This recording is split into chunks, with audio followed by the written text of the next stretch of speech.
مہینے ربیع الاول سوائے نجدیوں کے جہاں میں سبھی تو خوشیاں منا رہے ہیں، سوائے ابلیس کے جہاں میں سبھی تو خوشیاں منا رہے ہیں۔ اللہ کی سرتہ بقدم شان ہے یہ، انسان نہیں انسان، وہ انسان ہے یہ۔ قرآن تو بتاتا ہے ایمان ہے یہ، اور ایمان یہ کہتا ہے میری جان ہے یہ، اور ایمان یہ کہتا ہے میری جان ہے یہ۔ معزز سامعین کرام، بزرگوں، نوجوان ساتھیوں اور پش پردہ سننے والی دختران ملت اسلامیہ،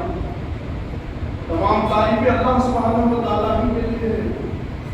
لاکھوں کروڑوں خربوں درود و سلام نبی مکرم رسول محتشم سید آدم نور مجسم رحمت العالمین صلی اللہ علیہ وسلم کی ذات مقدس پر، جن کو رب الجلال سب سے پہلی مخلوق بنا کے پیدا فرمائے اور دنیا میں قاتل النبیین بنا کر دنیا میں مبعوث فرمائے، اور ہم گناہگاروں کا شافی روز جزا، ساقی کوثر، قاسم خیر، قاسم نعمت، قاسم جنت بنا کر پیدا فرمائے۔ معزز سامعین کرام، الحمدللہ یہ ہمارا جلسہ محتاج تعارف نہیں ہے، نہ انوار رضا سوسائٹی محتاج تعارف ہے۔ الحمدللہ پورے ہندوستان میں، تلنگانہ میں نہیں بلکہ سوشل میڈیا کے ذریعے پوری دنیا میں معروف ہے کہ انوار رضا سوسائٹی کا کام کیا ہے، بولنے کی ضرورت نہیں۔ ان کا یہ سالانہ جلسہ، ایسے کئی جلسے ہوتے ہیں اور کئی دینی مجالس ان کی الحمدللہ انعقاد ہوتی ہے، ان میں یہ جو جلسہ ہے میلاد النبی صلی اللہ علیہ وسلم سے متعلق الحمدللہ چل رہا ہے، جس کی صدارت ہمارے جامعہ نظامیہ کے ایک جلیل عالم جلیل فاضل کبیر حضرت علامہ مولانا مجاہد القرنی صاحب رحمۃ اللہ نورانی اس نورانی محفل کی صدارت فرما رہے ہیں، اور نگرانی ایک عالم جلیل سادات حضور پاک صلی اللہ علیہ وسلم کے خاندان کی ایک نورانی کڑی، جن کے بارے میں اعلیٰ حضرت علیہ رحمہ ارشاد فرمائے، یا رسول اللہ آپ کی نسل پاک میں ہے بچہ بچہ نور کا، یا رسول اللہ آپ کی نسل پاک میں ہے بچہ بچہ نور کا، آپ ہیں عین نور، آپ کا سارا گھرانہ نور کا۔ یہ نورانی شخصیت سادات الحمدللہ قاسم صاحب اللہ مجدد نورانی الحمدللہ اپنے جلسے کی نگرانی فرما رہے ہیں، اور انوار رضا سوسائٹی کے سربراہ صدر مجاہد اہل سنت، مجاہد محسن ملت حضرت محترم مقام سید جابر صاحب اللہ، یہ بھی سادات ہے الحمدللہ، نام لینے کو آگے حضرت بھی سادات ہے، حضرت ڈھونڈ کے ہاتھ سے مجاہد کے ہاتھ سے الحمدللہ، مجاہد اور بھائی غلام سادات ہیں، حضور کے غلام ہیں۔ المختصر یہ کہ عزیزان گرامی الحمدللہ آج کی نورانی محفل میں علماء کرام کے خطبات جلیلہ کو سماعت کرنا ہے، خادم کو آپ کے درمیان چند منٹ کے لیے آیا ہے۔ عزیزان گرامی بغیر تمہید مانے کے نبی کریم صلی اللہ علیہ وسلم کی ولادت کے جو نورانی راہ سے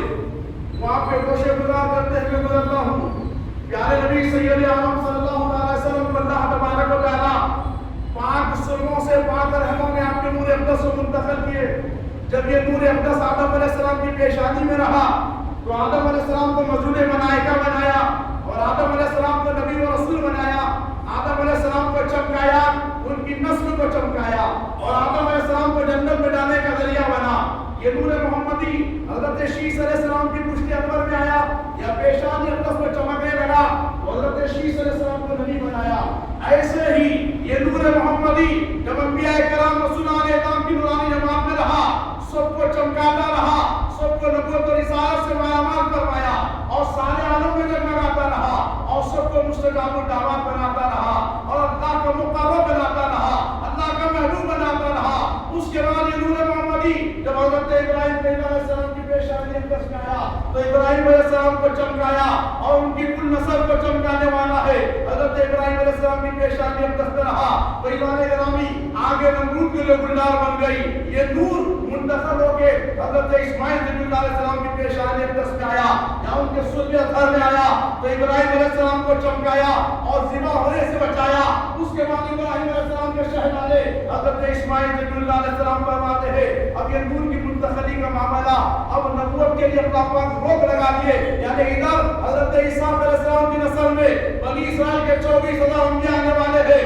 لیکن نور نبوی نور محمدی صلی اللہ علیہ وسلم پر اللہ ایک پوشیدہ انداز میں خاندان اسماعیل علیہ السلام اور حضرت اسماعیل علیہ السلام کے اولاد منتخب کرنا چاہ رہے تھے۔ حضرت اسماعیل علیہ السلام کو اللہ نے 12 بیٹے دیے، جیسے یعقوب علیہ السلام کو 12 بیٹے تھے۔ حضرت اسماعیل علیہ السلام اپنے ایک بیٹے جس کا نام عدنان تھا، انتہائی پارسا، انتہائی پاک بات، انتہائی جاہ و جلال کا مالک تھا۔ اللہ پاک یہ نور محمدی کو حضرت عدنان میں منتخب کرنا چاہ رہے تھے۔ حضرت اسماعیل علیہ السلام کے فرزند ارجمند حضرت اسماعیل علیہ السلام ان کو وصیت فرمائے جیسے اور انبیاء کرام اپنے اولاد کو وصیت فرمائے تھے کہ یہ نور پاک پشتوں سے پاک رحموں میں منتقل ہوتا ہوا جب حضرت عبداللہ رضی اللہ عنہ کی پشت اقدس میں آیا تو ایمان گرامی آپ نے سماعت فرمایا ہوگا حضرت عبداللہ رضی اللہ عنہ کے پورے خاندان بنی ہاشم کو چمکاتا رہا، حضرت عبدالمطلب کو چمکاتا رہا، ان کے بیٹوں کو چمکاتا رہا، بالخصوص حضرت عبداللہ رضی اللہ عنہ کو چمکایا۔ حضرت عبداللہ رضی اللہ عنہ جہاں جاتے وہاں پر اللہ کی رحمتوں کا نزول ہوتا، جہاں حضرت عبداللہ بیٹھتے وہ جگہ معطر ہو جاتی، جہاں حضرت عبداللہ جاتے لوگوں کا ازدحام ہو جاتا اور آسمان والا اعلیٰ سے فرشتے آ کر ان کی زیارت اور ان کے اندر چمکنے والے نور کی زیارت فرماتے۔ حضرت عبداللہ رضی اللہ عنہ فرماتے ہیں میں ایک مرتبہ مکہ کی سرزمین سے نکل کے کسی گلی کی طرف جا رہا تھا، کیا دیکھتا ہوں مکہ کی ایک جاہ و جلال والی خاتون، ایک حسین و جمیل خاتون میری طرف مخاطب ہوئی اور عرض گزار کی اے عبداللہ میں آپ سے نکاح کرنا چاہتی ہوں، میرے نکاح کا پیغام قبول فرمائیے۔ حضرت عبداللہ رضی اللہ تعالیٰ حضرت عبداللہ رضی اللہ تعالیٰ حضور پاک صلی اللہ علیہ وسلم کے والد بزرگوار ہے اپنا چہرہ پر پلٹا لیتے ہیں اور ارشاد فرماتے ہیں اے مکی خاتون میں میرے والد بزرگوار عبدالمطلب کے بغیر ان کے پوچھے بغیر میں نکاح کا پیغام آپ کا قبول نہیں کرتا۔ جا کے اپنے دادا جان سے پوچھے تو دادا جان خاندان مدی مکہ کی خاندان کی سب سے عظیم خاتون جن کو دنیا حضرت سیدہ بی بی آمنہ کے نام سے جانتے ہیں، ان کا سلسلہ نسب چوتھی یا پانچویں پشت پہ حضور پاک علیہ السلام کے اجداد سے ملتا ہے، داداؤں سے ملتا ہے، وہ خاتون کا انتخاب فرمائے۔ حضرت بی بی آمنہ سے آپ کا نکاح ہوتا ہے، کوئی نام گرامی اس کے بعد یہ نور محمدی حضرت سیدہ بی بی آمنہ کے بدن انور منتقل ہوتا ہے۔ اس کے بعد حضرت عبداللہ فرماتے ہیں اتفاق سے ایسا واقعہ ہو گیا پھر وہ خاتون مجھے ملی، میں اس کے قریب سے گزرنا چاہتا تھا، وہ اپنے چہرے کو پلٹا رہی ہے، میں نے پوچھا کیا بات ہے، تم نے نکاح کا پیغام دیا تھا، میں نے کوئی جواب نہیں دیا لیکن آپ میرے چہرے کو لے کے پلٹ رہی ہے۔ وہ خاتون کہتی ہے سنو عبداللہ میرے نکاح کا مقصد آپ سے نہیں تھا، میرے نکاح کا مقصد نورانی یہ تھا کہ آپ کی پیشانی میں جو نور محمدی جگمگا رہا تھا اس کو میں اپنے بدن میں لینا چاہتی تھی اور وہ کوئی اور نصیب والی خاتون لے گئی، اس لیے مجھے نکاح کا کوئی شوق نہیں ہے۔ وہی والے گرامی حضرت سیدہ بی بی آمنہ سلام اللہ علیہا جب نور محمدی بدن انور میں رہا آپ فرماتی ہے مجھے مبشرات آنے لگے، مجھے نورانی خواب آنے لگے اور میری زیارت کے لیے مالا اعلیٰ سے فرشتے آنے لگے اور حضرت بی بی آمنہ فرماتی ہے جب ولادت کا وقت قریب آ رہا تھا تو میں کیا دیکھتی ہوں کہ فرشتے میرے گھر کے قریب آ گئے۔ حضرت ام عثمان بن عبداللہ رضی اللہ تعالیٰ عنہ حضرت عثمان کی اپنی جان فرماتی ہے میں ڈایا کی حیثیت سے ان کی خدمت میں تھی۔ حضرت صفیہ بنت عبدالمطلب جو حضور کی پھوپھی جان ہونا ہے وہ بھی وہاں موجود تھے، وہ دیکھ کے فرماتے ہیں حضور پاک اسلام کی آمد سے پہلے ایسے لگ رہا تھا کہ آسمان کے ستارے حضور کے گھر کے قریب آ گئے، ایسے لگ رہا تھا کہ حور و غلمان حضور کے گھر کو گھیر لیے، ایسے لگ رہا تھا کہ سارے فرشتے حضور کے گھر کو گھیر لیے۔ حقیقت ہے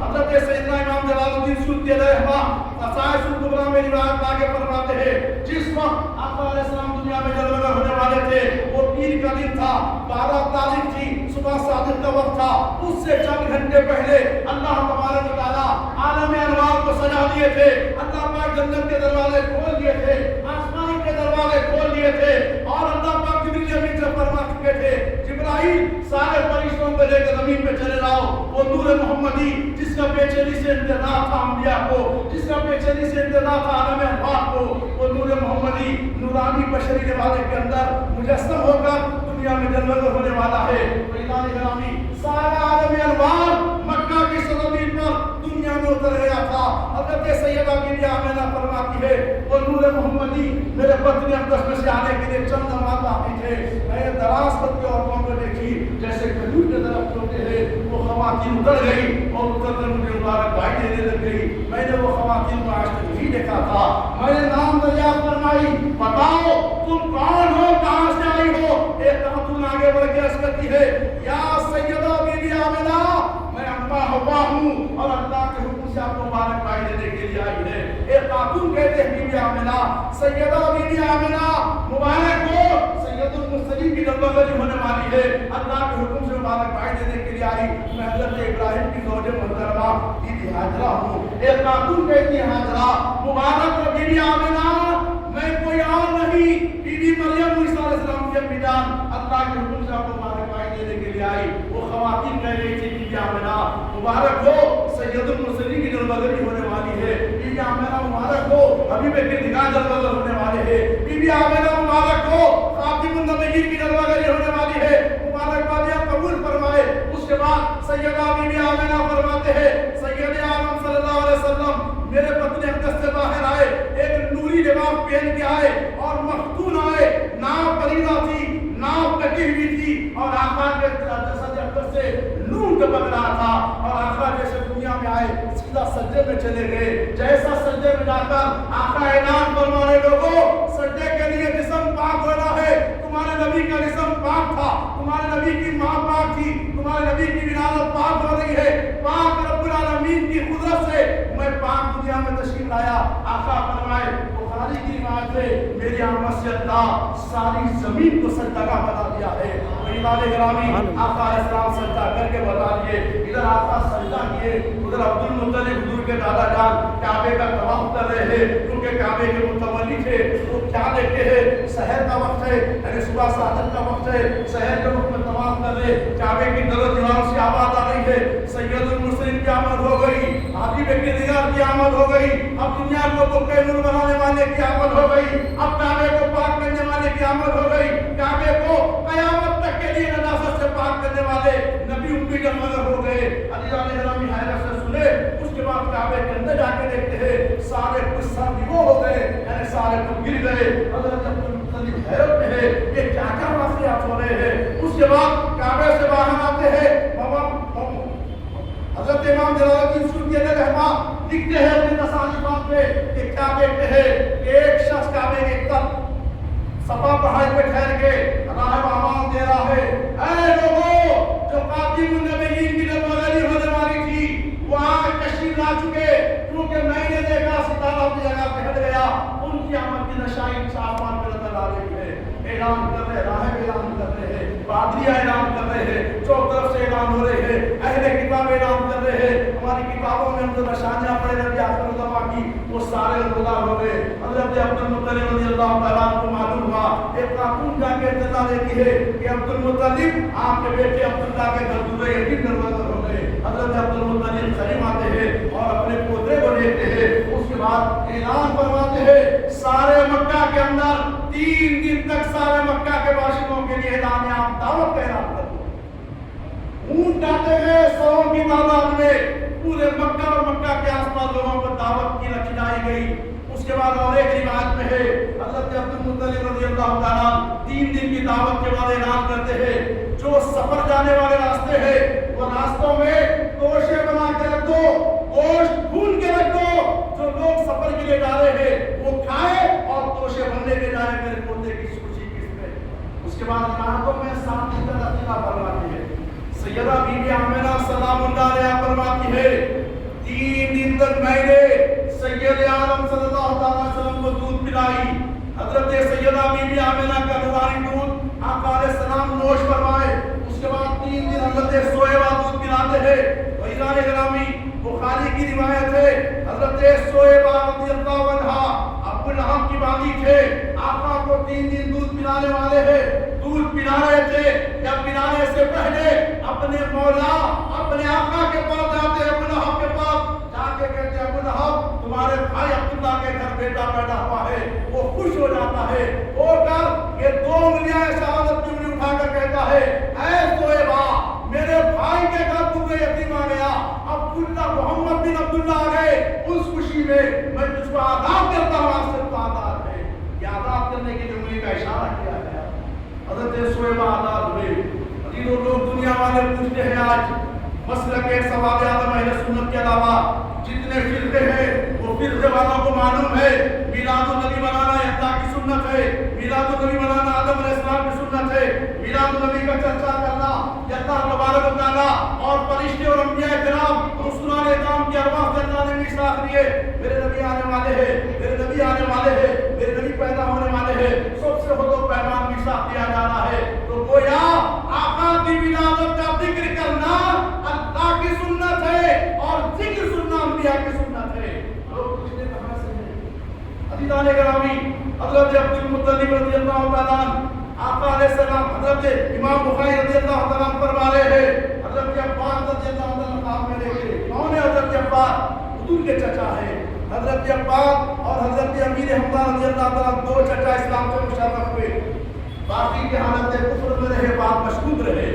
عزیزان گرامی حضرت عباس رضی اللہ تعالیٰ عنہ دیکھ رہے کیا کام دیکھتے اپنے بھائی کو دیکھ رہے، معلوم ہے حالت کفر میں دنیا سے گیا، جہنم اسیر ہو کے گیا، حضور کا کلمہ نہیں پڑھا، چلا گیا جہنم میں ہوگا۔ آپ دیکھ کے پوچھے کیا حال ہے کافر بھائی میرے تیرا؟ بولے جہنم کی آگ کے درمیان ہوں، میرے آس پاس کا دردناک عذاب مجھے گھیرا ہوا ہے، لیکن میں پیر کا انتظار کرتا ہوں۔ بولے کیوں 2 شعبے کا انتظار کرتے ہو؟ 2 شعبے کے دن میں نے میرے بھائی عبداللہ کے گھر بیٹا تولد ہوا تھا، صہیبہ کے دن آئی تھی پہلے، میں نے صہیبہ کو خوشی میں آزاد کیا تھا، وہ آزاد کی خوشی میں انداز میرے 2 انگلیوں کے درمیان جنت کا ایک چشمہ نمودار کرتے ہیں، اس کو میں چوز کے راحت حاصل کرتا ہوں۔ وزیدو حالت کفر میں مرنے والا، حالت کفر میں رہنے والا، جس کی تنبیہ کے اوپر ایک مکمل سورہ نحل نازل ہوتا ہے، وہ حضور پاک اسلام کو رسول بول کے نہیں بلکہ محمد بن عبداللہ کے آداب کیا تھا باندھی کو اللہ علیہ بندر کو سکون پہنچا رہے پیر کے دن۔ کیا مومنو اگر تم حضور کا میلاد مناؤ یا حضور کے میلاد کی نورانی محفل سجاؤ یا درود کی محفل سجاؤ، آقا کے نام پہ شیرینی تقسیم کرو، آقا کے نام پہ مسواک تقسیم کرو، آقا کے نام پہ عطر تقسیم کرو، آقا کے نام پہ یتیموں کا خیال رکھو، 12 ربیع الاول کے دن بیووں کا خیال رکھو، مریضوں کا خیال رکھو، مسافروں کا خیال رکھو، مطلوب الحالوں کا خیال رکھو، یتیم بچوں کا خیال رکھو، تو کیا تم محروم ہو گئے؟ اللہ قرآن میں اعلان فرما دے لقد من اللہ علی المؤمنین اذ بعث فیہم رسولا، میں نے مومنوں پر احسان کر دیا، ان میں اپنا محبوب رسول مبعوث فرمایا۔ وزیرو یہ مومنوں کے لیے ہے، مسلمانوں کے لیے نہیں ہے، انسانوں کے لیے نہیں ہے، اللہ مومنوں سے مخاطب ہے۔ اے مومنو میں نے 12 ربیع الاول پیر کے دن 571 ہجری مکہ کی سرزمین پر میرے حبیب کردگار کو پیدا فرما کر یعنی ان کو بھیجا کر ان مومنوں میں میں نے احسان کر دیا ہے۔ وحیدان گرامی وہ احسان کا بدلہ کیا ہے؟ یہی ہے کہ میلاد بدعت سے کہنا ہے، حضور کی سیرت سنانا بدعت سے کہنا ہے۔ آپ بتائیے انوار اللہ سوسائٹی کئی سالوں سے میلاد کا جلسہ کرتی ہے، یہ جلسے کے اندر کون سا کام ہوتا ہے جو خلاف شرع؟ آپ بتائیے مجھے۔ یعنی تو گمراہ فرقوں میں کوئی ایک فرد سے پوچھو کیا یہ جلسے کے اندر آغاز قرآن سے ہوتا ہے غلط ہے؟ حضور کی نعت پڑھی جاتی ہے کیا غلط ہے؟ حضور کی سیرت بیان کی جاتی ہے کیا غلط ہے؟ حضور کے شمائل بیان کیے جاتے، حضور کے فضائل بیان کیے جاتے، حضور کے مناقب بیان کیے جاتے، حضور کی ذات انور بیان کی جاتی، حضور کی مکی زندگی بیان کی جاتی، حضور کی مدنی زندگی بیان